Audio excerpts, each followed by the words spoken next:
Empezó desde lo más bajo. Llevó a cabo sus visiones gracias a su carisma, ingenio e imaginación. Logró una de las productoras del entretenimiento más grandes del mundo. Walt Disney. Su biografía no autorizada.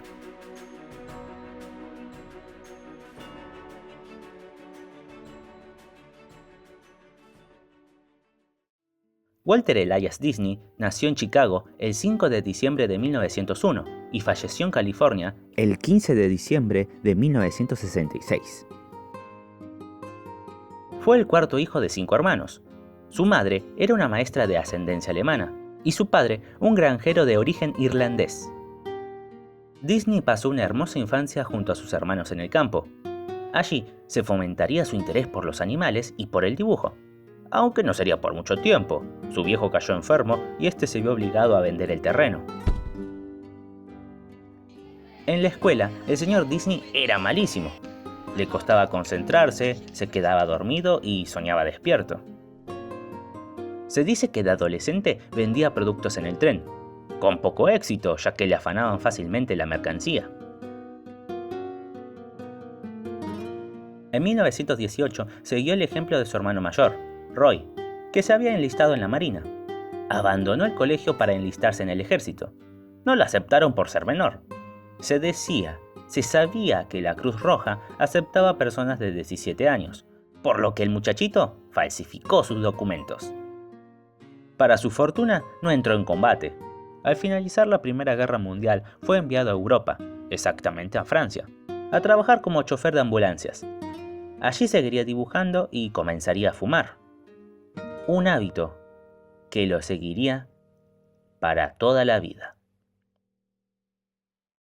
Finalmente, en 1919, pudo regresar a Estados Unidos y, decidido a dedicarse al arte, fundó una pequeña empresa para realizar anuncios junto a otro dibujante, Ub Iwerks, con quien desarrollaría una gran amistad. Esta gran empresa fracasó. Los dos amigos trabajarían en una compañía de publicidades que realizaba animaciones sencillas. Ese es el comienzo de todo. Disney se obsesionaría con todas las posibilidades que la animación ofrecía, al igual que Miguel Ángel estudió anatomía, como también mecánica y animación. Además, su trabajo en la empresa lo tomaba más en sí como un entrenamiento que como un empleo. Ahí aprendería distintas técnicas cinematográficas. 2 años después, confiado de tener la suficiente experiencia, se embarcó en un nuevo negocio. Construyó una firma con la finalidad de componer cortometrajes animados basados en, adivinen, cuentos de hadas y relatos para niños. Entre los empleados estaría el mismo Iwerks. Los cortos se volvieron populares. La cagada provenía al no recuperar la inversión. Al terminar su último trabajo, Alice's Wonderland, el estudio fue declarado en bancarrota. Walt Disney viajó a Hollywood con la cinta de la dichosa obra. En Los Ángeles, harto de la animación, pretendió conseguir empleo en producciones de acción real. Él sabía que no podría triunfar en el mundo de la animación. El chabón no tuvo suerte, y como no tenía más que perder, se la volvió a jugar por los dibujitos animados. Arregló una corporación en un garage familiar. Alice's Wonderland llamó la atención de una productora, la cual contrató al prometedor Disney para confeccionar unas cinemáticas de similares cualidades. Walt se contactó con su hermano para que se encargue de la gestión económica del reciente estudio. La familia de Alice, como la de Iwerks, se mudaron a Hollywood. Es así como emergió la Disney Brothers Studio. Los metrajes de Alice Comedies fueron exitosos, aunque la atención de todos caía en los personajes animados. Los padres de Alice pidieron un aumento. Disney no lo concedió y continuaron con otras niñas. En 1927, Charles B. Meads, el encargado de la distribuidora Winkler Pictures, le encargó a Walt una serie de cortos animados que los distribuiría Universal Pictures. Esa nueva serie sería el primer gran éxito de la empresa, Oswald, el conejo afortunado. El boom del personaje creado por Iwerks otorgó crecer al estudio. Todo marchaba bien. Al año siguiente, la serie era exitosa. Walter se reunió con Mix y, ¿cómo no hacerlo?, pediría un aumento. Pobre diablo, se llevaría una sorpresa muy grande. No solo le informaron que pagarían menos por cada cortometraje, sino que prácticamente tenían a todos sus animadores bajo contrato. La cerecita sobre el pastel, los derechos de Oswald le pertenecían a la Universal. Sí, podían seguir adelante sin él. Walter rechazó la propuesta. Perdió la mayor parte de su mano de obra. Oswald regresaría recién a Disney luego de 78 años. La gente de Disney no se quedó de brazos cruzados. Ub y Walt crearon un nuevo personaje, un tal Mickey Mouse. ¿Te suena? ¡Qué guacho! Es peculiar el hecho de que solo le hayan cambiado el nombre y la forma de las orejas. Muchos creen que la primera aparición de Mickey fue en ese barquito. Crazy Plane, de 1928, fue su debut. Un cortomudo como todos los que Disney había creado. Su segunda presentación fue en Galloping Gaucho, que exhibe al Mickey como todo un macho argentino.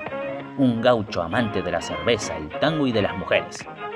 A pesar del carisma que desbordan las películas, no llamaron la atención. No era nada nuevo. Es ahí cuando Walt captó que había que evolucionar. Había que crear un cortometraje animado sonoro. El éxito fue abrumador. Desde ese entonces, todos los trabajos de la compañía serían sonoros.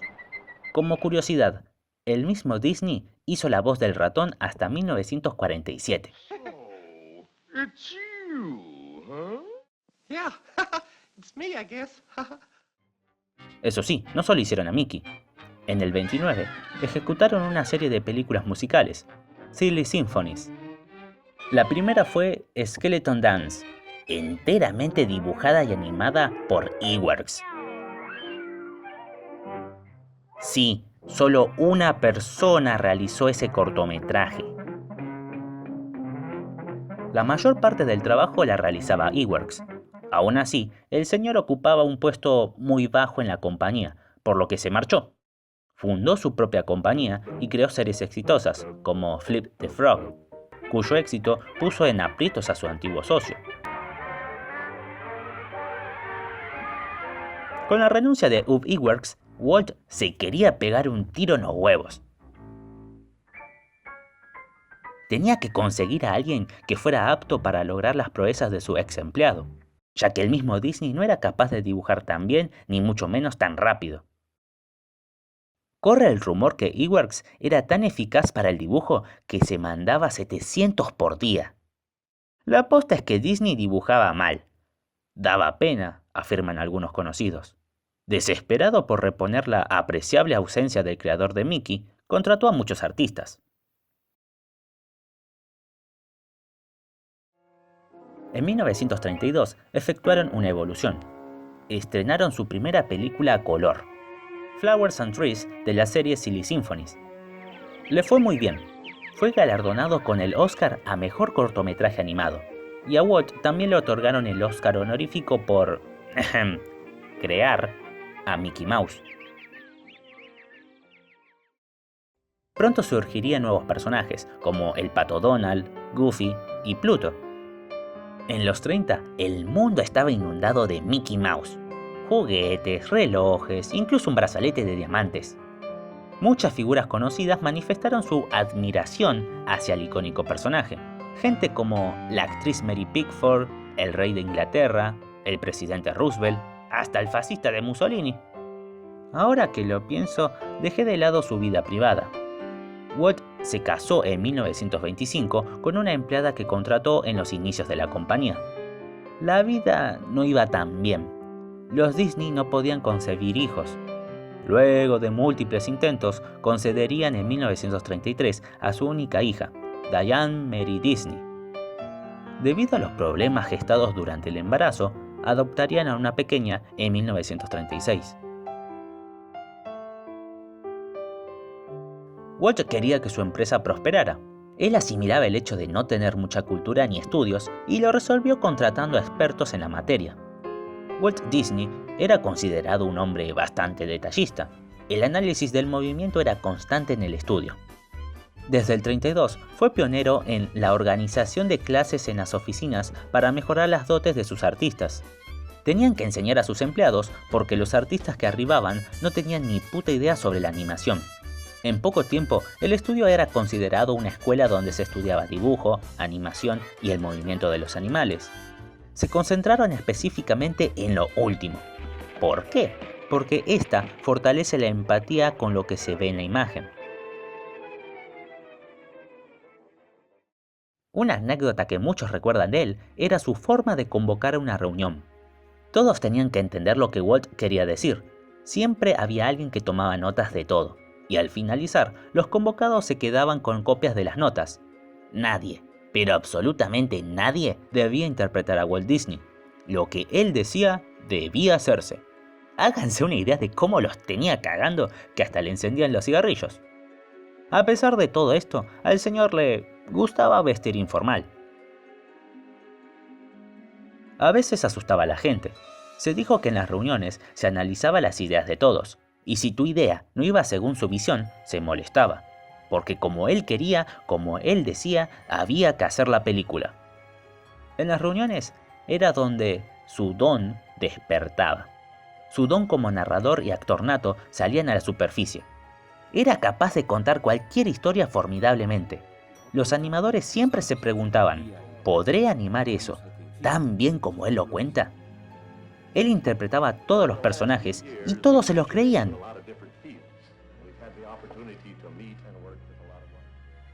Convocó una reunión en el salón de actos de la compañía. Los empleados no entendían a qué venía el misterio. Todo estaba a oscuras. Solo las butacas estaban iluminadas.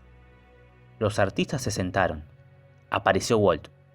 Marchó hacia adelante y declaró: les voy a contar una pequeña historia. Hace años que está en mi cabeza. Y empezó a contar la historia de Blancanieves aún mejor de lo que había quedado en la película. Narró la historia por unas horas. Iba de un lado al otro. Quería que se metieran en el relato. Hizo el papel de la reina, de la bruja, incluso de Blancanieves. Sabía vender muy bien sus historias. Él tenía un carisma de líder impresionante. Inicialmente, el presupuesto rondaba los $250.000, pero terminó siendo $1.500.000, lo que pudo significar la ruina de Disney Studios. El éxito económico fue exorbitante. Fue la más taquillera del año. Es considerada una obra maestra de la animación debido a las innovaciones técnicas y artísticas que ésta desarrolló. El resultado final es una clara muestra de todo lo que el estudio aprendió durante los años, como los movimientos fluidos y el realismo de estos. Y por supuesto, es el primer largometraje de animación. En 2 años, a Walt le darían un Oscar por ese logro. Pero no todo era risas. Brotó un nuevo interrogante. ¿Cómo superar a Blancanieves? La respuesta fue Pinocho. La novela de origen tano era un poco sádica para ser llevada al cine, así que la adaptación de la productora se basaba más en el potencial que ofrecían los personajes. Otro cambio interesante fue el diseño de las casas. Se basaban en Baviera. Obviamente, hay muchos detalles. Por ejemplo, en la primera escena del pueblo, hay un plano secuencia que capta todo el movimiento del pueblo. Dura unos escasos segundos. Al estudio le costó una barbaridad, pero el resultado en el público es el codiciado. El pueblo se siente cálido, se siente vivo.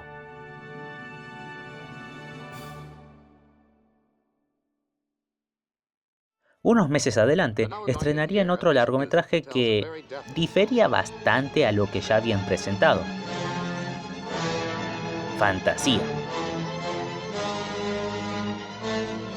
Una cinta experimental cuyas imágenes sin uso de diálogo acompañan a la música clásica. En mi opinión, de este proyecto salieron las imágenes más icónicas del estudio.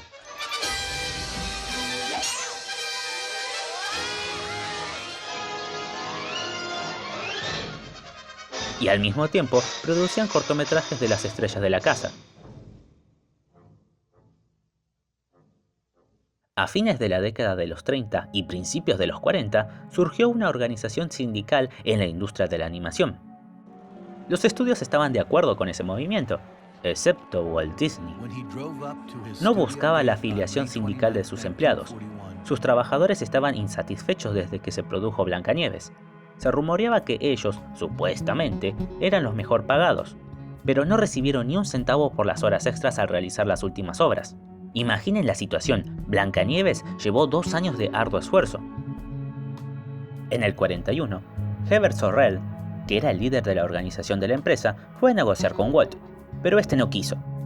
Los animadores más grosos como Rabbit estaban a favor del resto de los empleados. Disney se recalentó, lo consideró una vil traición y los despidió a todos. Por supuesto, se armó quilombo. Se produjo la huelga de 1941. Disney se quería matar. El personal se redujo al 50%. La tensión era constante. Hasta el mismo Disney se agarró a las trompadas con Rabbit. El público estaba a favor de la huelga, por lo que también, presionado por el gobierno, se vio obligado a reconocer al sindicato. Una lucha de 9 semanas. Inside Walt Disney, there's before the strike and there's after. And it was 2 different people. Los empleados recibieron un gran aumento de salario, pero Walter quedó bastante resentido. ¿Cómo lo sé? Apenas la ley lo permitió, despidió a varios, y los que faltaban renunciaron debido a la hostilidad recibida en el ambiente laboral. Gracias a estas declaraciones, la imagen de hijos de puta y estafadores la tienen desde los años 40. Una mancha que aún perdura. Sin embargo, gran parte del público seguía aceptándolos y consumiendo sus obras. El estudio dejó de pensar tanto de forma artística, sino como compañía. Comenzaría a expandir su mercado ofreciendo películas infantiles de acción real, documentales y programas de televisión. La década de nuevas creaciones fue beneficiosa económicamente. En consecuencia, se armaron nuevas películas.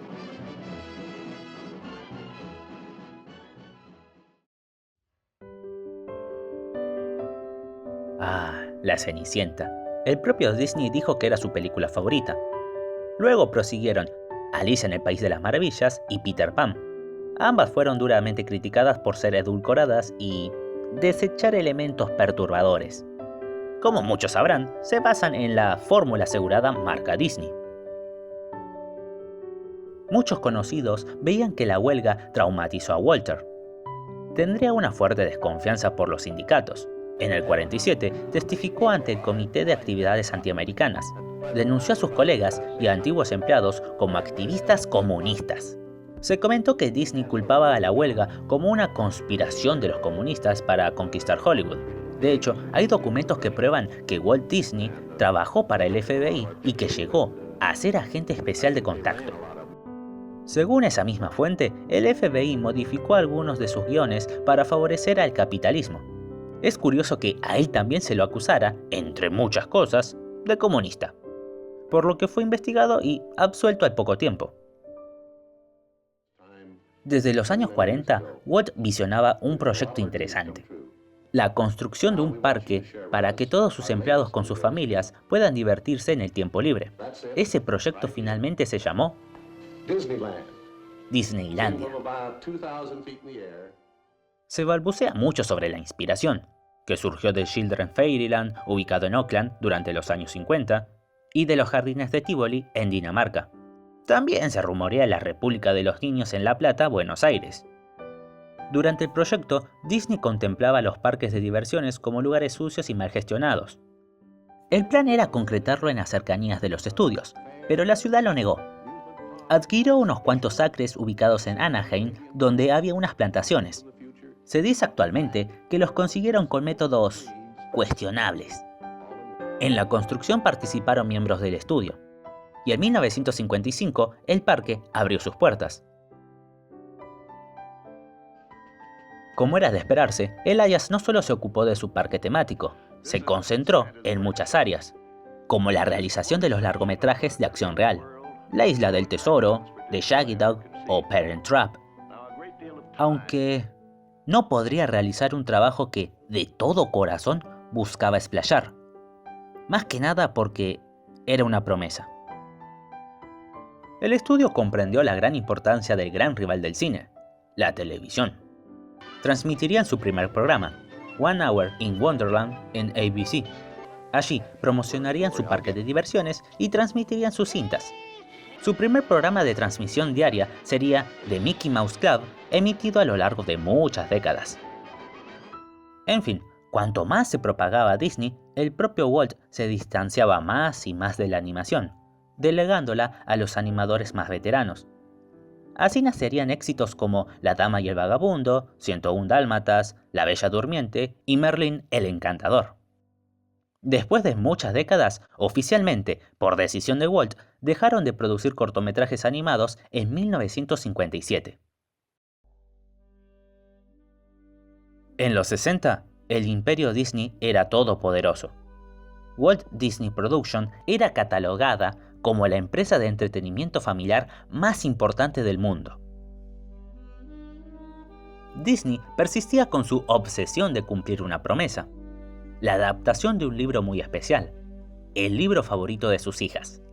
La autora le negaba los derechos porque no creía que el fílmico sería digno de su obra. Con muchos años, la tenacidad de Walt rindió sus frutos. Consiguió los derechos de los libros de Phil Travers sobre una institutriz británica con poderes mágicos, algo así como un ente con poderes sobrenaturales. Sí, en el 64, el mundo vería la película Mary Poppins.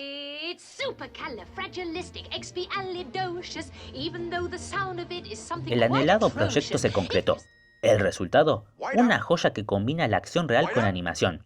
El desarrollo fue muy complicado debido a que Travers firmó un contrato para estar al tanto de todo. Estuvo básicamente en un puesto de producción, lo cual conllevó a varias disputas. Los hermanos Sherman compusieron la música, un extenso trabajo de 2 años, pero Travers no estaba a favor en utilizar canciones originales. Ella exigía música de la época eduardiana, la época cuando acontecen todos los eventos de la historia. La novelista estaba encolarizada por las alteraciones, el diluir de los aspectos más severos del personaje y también se oponía al uso de la animación. A pesar de todos sus reclamos, y teniendo muy en cuenta todas las estipulaciones del contrato, afortunadamente, Walt no le hizo caso. Si le llama la atención esta peculiar relación, fue dramatizada en el 2013 con Saving Mr. Banks. Para la fortuna del estudio, el largometraje fue muy bien recibido. Mary Poppins fue nominada a 13 premios Oscars, un récord que el estudio sigue sin romper en estos tiempos. Consiguió alzarse con 5 galardones. Más allá de este filme, Walt tenía muchos objetivos. Planeaba desarrollar otro parque, esta vez en Florida, como también una estación de esquí. Disney estaba firme en instalar un nuevo parque. Sin embargo, fue una obra que no pudo concretar. En 1966 se le diagnosticó cáncer de pulmón. Una noticia que, lamentablemente, no sorprendió a nadie. Disney iría a tratamientos y exámenes médicos.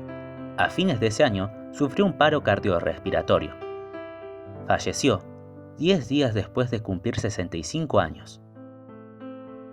Roy siguió adelante el desarrollo del nuevo parque, abierto en 1971, logrando que se llame Walt Disney World, el parque que todos conocemos.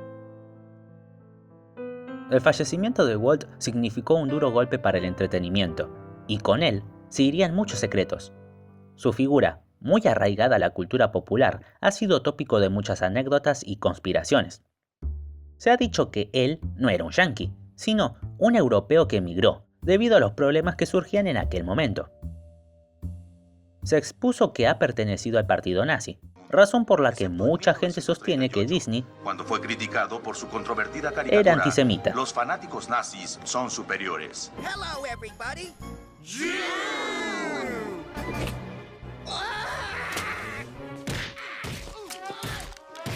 Oh yeah, I forgot this is a Disney universe. Existen posturas que afirman que Walter fue miembro de los Illuminati o un masón, y en consecuencia, su productora también lo es. Entre los rumores más perturbadores que encontré sobre el famoso animador se halla la leyenda del sex tape de Mickey Mouse. Sí, hay historias que afirman que la propia productora creó un cortometraje con Mickey y Minnie teniendo relaciones premaritales. Se rumorea que Roy, en el cumpleaños de su hermanito, quería darle una sorpresa, así que alentó a unos animadores para crear un corto. No tuvieron mejor idea que hacer un cortometraje porno y exhibirlo durante la fiesta. ¿Se imaginan el rostro de Walt, un hombre conservador, bien estructurado y controlador, rodeado de champán, confetis y músicos, al ver a su más preciada creación en esos actos indecentes?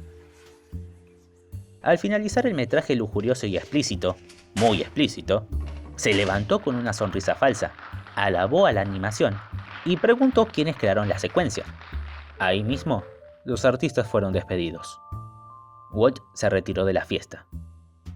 La leyenda dice que los animadores se quedaron con una copia con las imágenes. ¿Y cómo olvidar el mito más legendario? A pocos minutos antes de fallecer, fue crionizado. Supuestamente, fue introducido una cámara especial que lo mantiene a bajas temperaturas para que cuando la ciencia avanzara, sea descongelado y curado del cáncer. No solo los Simpson hicieron gala de este relato, se han hecho películas en base a la crionización popularizada por la leyenda urbana. He aquí un dato real.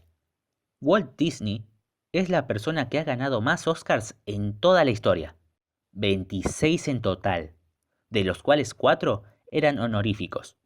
La mayoría vienen de sus primeros productos. Recordemos que en esos tiempos ese apartado era su dominio, además de que no había mucha competencia, siendo honesto.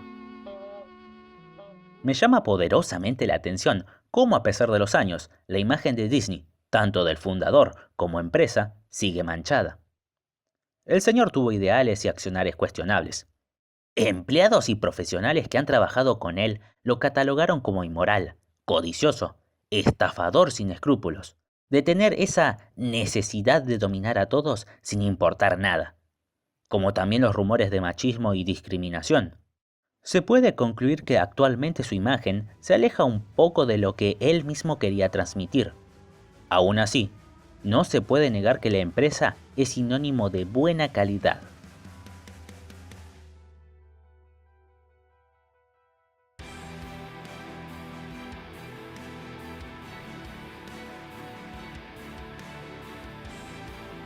Desde lo más bajo, creó una de las productoras del entretenimiento más poderosas y legendarias.